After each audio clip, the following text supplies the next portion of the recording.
Galbay dipinjol, hadapi dengan doa. Janganlah kalian sombong dan kalian gak mau berdoa. Oke, Assalamualaikum warahmatullahi wabarakatuh.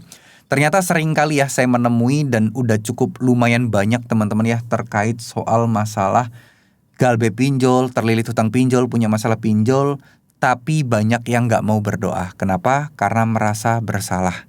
Dan ada juga yang merasa sombong sih.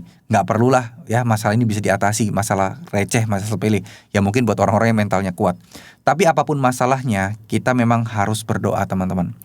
Supaya dimudahkan, supaya tidak salah langkah, supaya diberikan petunjuk harus ngapain.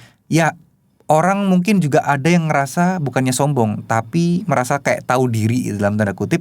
Dan juga merasa malu gitu sama Tuhan. Karena ya mereka melakukan pinjaman yang mengandung unsur riba, yang mana ya kita udah melakukan dosa, masa iya kita minta tolong dari resiko dosa tersebut? Ya nggak apa-apa.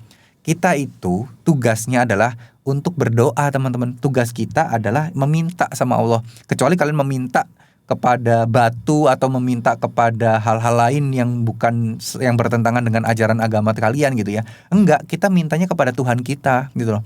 Jadi ibaratnya adalah kita itu menjalankan perintah. Ya kita dosa, tapi kan ada yang namanya taubat. Ada yang namanya kita itu meminta maaf sama Tuhan, minta maaf sama Allah, meminta ampun atas segala kesalahan-kesalahan yang ada. Nah yang jadi permasalahan adalah banyak yang merasa nggak mungkin dikabulkan ini doanya karena udah dosa riba itu kan besar banget. Enggak teman-teman, sebesar apapun dosa teman-teman, insya Allah Allah pasti akan mengampuni kalau kita memang berjanji dan berniat tidak mau mengulanginya lagi. Bener nggak? Itu yang paling penting teman-teman. Jadi teman-teman jangan berpikir yang tidak ada, jangan berpikir yang aneh-aneh ya.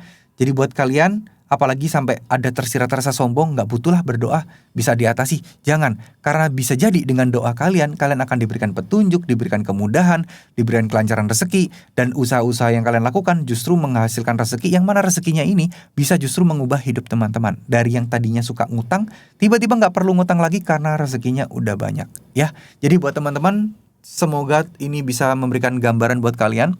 Tetap semangat, jangan takut akan hal apapun. Mudah-mudahan kita semua bisa bangkit ya. Mudah-mudahan kita semua bisa dimudahkan oleh Allah, terbebas dari jeratan hutang pinjaman online dan terbebas dari godaan riba yang sangat-sangat menyakitkan itu ya.